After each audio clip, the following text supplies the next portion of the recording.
Jai Hind friends, welcome to my YouTube channel Exam Jyoti. Today in this video we are going to discuss about Puritan to the Romantic Age non-fiction. ठीक है, ये हमारे आज का video का second part है. Okay, same topic का हमने लास्ट वीडियो में हमने 25 MCQs प्रोवाइड किए थे. आज के वीडियो में सेम हम कुछ MCQs प्रोवाइड करेंगे जो कि बहुत इंपॉर्टेंट है आपके NT-UGC नेट के लिए. ठीक है, तो चलिए शुरू करते हैं आज का class. But before starting the class, अगर आपने हमारे चैनल एग्ज़ाम ज्योति को सब्सक्राइब नहीं किया है देन सब्सक्राइब कर लीजिएगा एंड शेयर करिएगा and yes of course like comments करना नहीं भूलिएगा. ठीक है, चलिए शुरू करते हैं आज का class. What does the phrase transparency of the mental refer to? And the options are the claim that for something to be in the mind we must be aware of it. And the second option is the claim that we are born our minds are completely blank. Third option is the claim that everybody agrees with certain ethical truths. And last option is the claim that everybody knows anything for certain. And the right answer is the claim that for something to be in the mind, we must be aware of it. So, transparency of the mental जो है हमारा, ये क्या refer करता है? ये phrase है. Okay, और इसका मीनिंग क्या है? That the claim that for something to be in the mind, जो आपके दिमाग में है, ठीक है, but we must be aware of it, लेकिन हमें उसको जानना चाहिए. ठीक है, और उसके लिए हम जब क्लेम करते हैं that is called transparency of the mental. ठीक है, और next question is which of the following does Locke compare colour and smell to?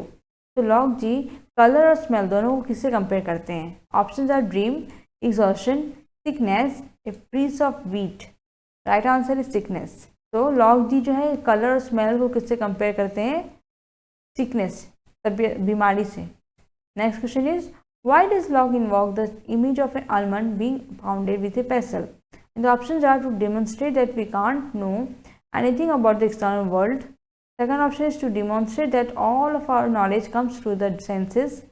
Third option is to demonstrate that secondary qualities depend on primary qualities. Last option is to demonstrate that there are no innate ideas. And the right answer is to demonstrate that secondary qualities depend on primary qualities.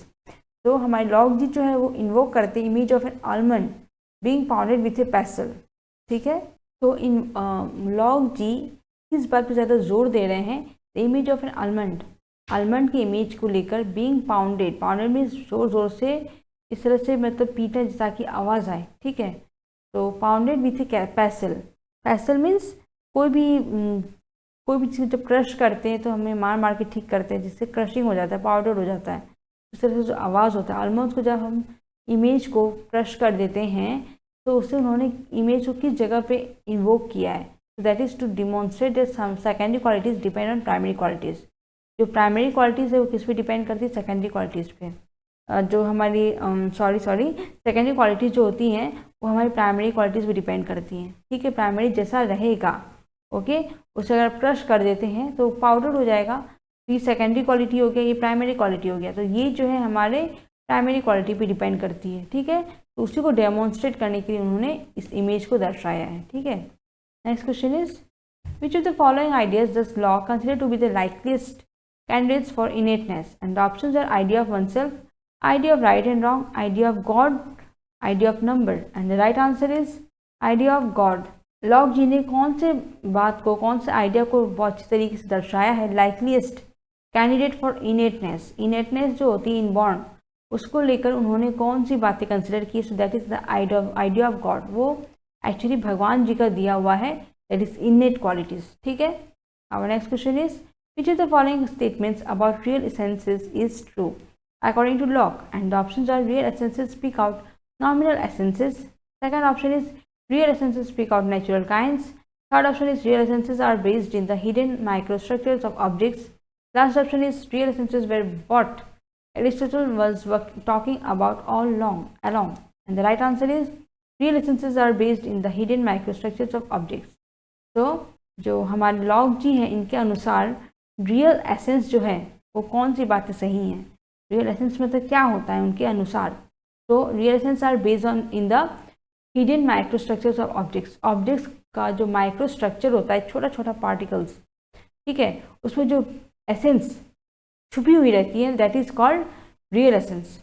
Okay, next question is what scientific view did lock call most plausible in the essay? And the options are the vortex theory of matter, Newtonian physics, Aristotelian physics, the corpuscular hypothesis. And the right answer is the corpuscular hypothesis. तो हमारे lock ji ने scientific view में उनका जो ऐसे है most plausible in the ऐसे किसको कहा है? तो द कॉर्पस्कुलर हाइपोथेसिस को कहा है मोस्ट प्लॉजिबल इन द ऐसे. ओके, प्लॉजिबल मीन्स जो आप बिलीव कर सकते हैं, ठीक है, विश्वसनीय, दैट इज रीजनेबल, और you may say that you can believe. Okay, तो ईजी में सबसे ज़्यादा आप किससे बिलीव कर सकते हैं? That is corpuscular hypothesis. Okay, जो कि साइंटिफिकली उन्होंने अपने व्यूज़ को एक्सप्रेस किया है. Next question is what best describes locks assessment of the notion of A substratum. Okay, substratum के बारे में उन्होंने अपनी क्या नोशन उन्होंने दर्शाई है, एसेस की है, इंक्वायरी की है. Okay, and the options are necessary evil, clear and distinct, long overdue, hopelessly outdated. And the right answer is necessary evil. तो उनका जो असेसमेंट है जो सबस्ट्रेटम को लेकर वो है एक नेसेसरी इविल है, ठीक है, पाप है. Next question is Locke's essay concerning human understanding is the classic statement of dash philosophy. Options are aesthetic, empiricist, nationalist, realist. And the right answer is empiricist. उन लॉक जी का जो ऐसे और कंसर्निंग ह्यूमन अंडरस्टैंडिंग है, ऐसे concerning human understanding, ये classic statement है, ठीक है. फिलोसफी कौन सा फिलोसफी का है?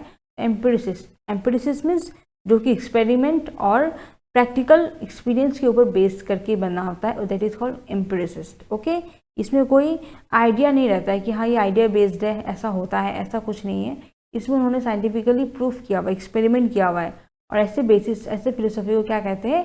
एम्पिरिसिस्ट फिलोसफी. ओके, तो ऐसे कंसर्निंग ह्यूमन अंडरस्टैंडिंग एक क्या है? एम्पिरिस्ट फिलोसफी है. Okay, next question is who is known as the father of literary criticism. Father of literary criticism किसको कहा गया है? Options are John Dryden, Isaac Walton, John Eliot, Cromwell. And right answer is John Dryden. John Dryden जो कहा गया है father of literary criticism. Okay, this is very important question. ये question अक्सर पूछा जाता है, फादर ऑफ लिटरेरी क्रिटिसिज्म किसे कहा गया है, ठीक है. तो क्रिटिसाइज कौन करते हैं? Maximum Dryden ji. Okay, next question is which out of the following is chiefly a biographical record? The first part consisting of numerous historical examples to be imitated. And the options are vulgar errors, holy war, worthies, the holy and profane state. And the right answer is the holy and profane state. तो कौन सा biographical record है, ठीक है, किसका?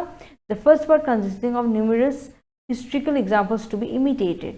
तो ये एक बायोग्राफिकल रिकॉर्ड है जिसमें जो पार्ट कंसिस्ट किया, जिसमें फर्स्ट पार्ट में क्या दिखाया गया है? न्यूमरस हिस्ट्रिकल एग्जाम्पल्स, ठीक है, जो कि फॉलो किया गया, इमिटेट किया गया है, ठीक है. तो that is holy and profane state. Okay, our next question is which poet, critic and translator brought England a modern literature between 1660 and 1700. And the options are Edison, Bunyan, Crabbe, Dryden. And the right answer is Dryden. तो कौन से poet हैं या critic कह सकते हैं आप, translator जो कि इंग्लैंड को एक मॉडर्न लिटरेचर के बीच में ला दिया गया बिटवीन 1660 to 1700 के बीच में. So that is Dryden. Okay, next question is who is known for the complete and bloodless Revolution of 1688. And options are William of Orange, William of Blue, William of Red and William of Black. And the right answer is William of Orange. किसको who is known for complete and bloodless revolution of 1688. 1688 में जो blood revolution हुआ था, bloodless revolution, उसे क्या कहा गया है? तो क्या नाम है? सो that is William of orange. उसका दूसरा नाम क्या है? William of Orange. ओके, 1688 का जो रिवोल्यूशन था जो कि कंप्लीट एंड ब्लडलेस था, so that is William of Orange. Okay, next question is law of freedom is the book of. Law of freedom किसका बुक है? Options are George Herbert, Gerard, Gerrard Winstanley, Thomas Fuller. And last option is Jeremy Taylor. And the right answer is Gerrard Winstanley. तो ये हमारा law of freedom जो है किसका book था? जीरर्ड विंस्टेंसली का बुक था. ठीक है, next question is Samuel Pepys kept his diary from. तो उन्होंने अपनी जो डायरी मेंटेन की थी कब से कब तक की थी? Option are 1660 to 1669, 1649 to 1660, 1662 to 1689 and 1660 to 1689.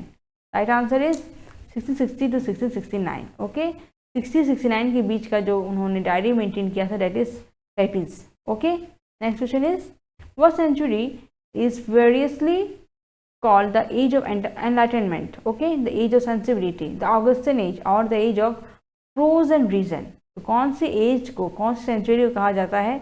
As of enlightenment, age of sensibility, Augustan age, age of prose and reason. 16th century, 17th century, 18th century, 19th century. Right answer is 18th century. 18th century को क्या कहा जाता है? Age of enlightenment कहा जाता है, ठीक है. एज ऑफ सेंसिबिलिटी कहा जाता है, ऑगस्टन एज कहा जाता है, age of prose and reason भी कहा जाता है. तो 18th century का कितना सारा नाम है कि नहीं. अब next question is in which age the government was divided into 2 parties. कौन से एज में गवर्नमेंट को 2 पार्टी में डिवाइड कर दिया गया था? Options are age of revival, romantic age, new classical age, none of the above. Right answer is new classical age. New classical age में गवर्नमेंट 2 पार्ट में डिवाइड हो गया था. ओके. और next question is the Augustine age is called so because. Augustine age को क्यों ऐसा नाम दिया गया है?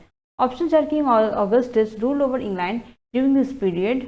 The English writers imitated the Roman writers during this period. The English king was born in the month of August and this was an age of sensibility. Right answer is the English writers imitated the Roman writers during this period. तो Augustan age को Augustan age क्यों कहा जाता है? तो 18th century को जो Augustan age कहा जाता है, क्यों? बिकॉज ऑगस्टन इस एज में जो इंग्लिश राइटर्स थे, ठीक है, उन्होंने क्या किया था? रोमन राइटर्स को फॉलो किया था. इमिटेट मीन्स फॉलो करना. इस पीरियड में जो इंग्लिश राइटर्स थे उन्होंने रोमन राइटर्स को फॉलो किया था, ठीक है, इसलिए इसे ऑगस्टन एज कहते हैं, ठीक है. Next question is the developments that occurred in the 18th century included social development, intellectual development, industrial development, all of the above. Right answer is all of the above. Development जो हमारे 18th century में हुआ था, awkward हुआ था, that includes क्या? Social भी होता है, इंटेलेक्चुअल डेवलपमेंट भी हुआ था और इंडस्ट्रियल डेवलपमेंट भी हुआ था, इसीलिए ऑल ऑफ द अबव होगा, ठीक है. Our next question is the political essay in the 18th century was introduced by, and the options are Churchill, Rousseau, Tatler, Fielding, and the right answer is Tatler. Political essay जो है 18th century में जो आया था, political essay किसने लिखा था? इसे टैटलर जी ने लिखा था, ठीक है. Next question is the Rambler appeared every options are Tuesday, Saturday, Sunday and Wednesday, Friday and Monday, Thursday and Monday, and the right answer is Tuesday and Saturday. रैमलर जो है कब आता है? तो हर ट्यूसडे को और हर सैटरडे को रैमलर अपीयर होता था, ठीक है. अब next question is the word nature in the 18th century literature stands for, and the options are nature of writing, external nature, human nature, the universe, and the right answer is human nature.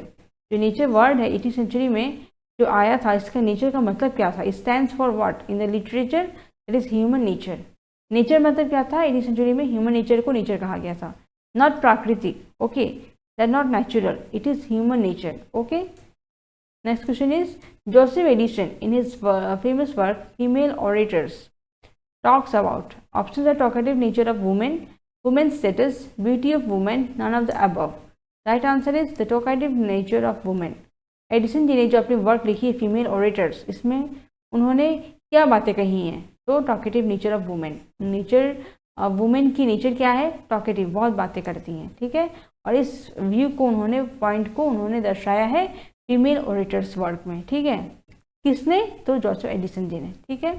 Next question है which work of Addison celebrates the victory of Marlborough at Blenheim, and the options are Cato, blizzards of imagination, and address to King William, the campaign, and the right answer is the campaign.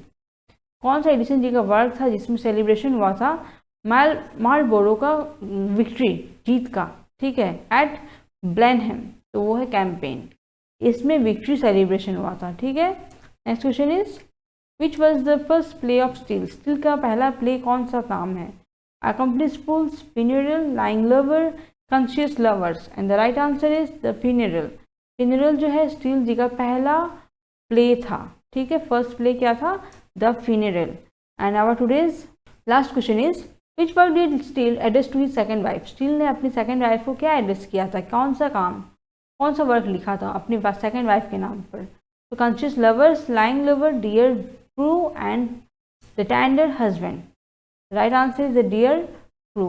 उन्होंने अपनी second wife को लेकर address करते हुए उन्होंने जो एक work लिखी थी that was named as the dear Prue, okay. तो ये हमारे आज की वीडियो का लास्ट क्वेश्चन था. आशा करते हैं आपको हमारा वीडियो पसंद आया होगा एंड क्वेश्चंस इंपॉर्टेंट लगे हैं, अच्छे लगे हैं यूजीसी नेट के लिए. देन आप हमारे चैनल सब्सक्राइब करिएगा, नहीं किया है एंड यस, लाइक ज़रूर करिएगा, शेयर जितना हो सके उतना ज़्यादा करिएगा। Thank you. जय हिंद।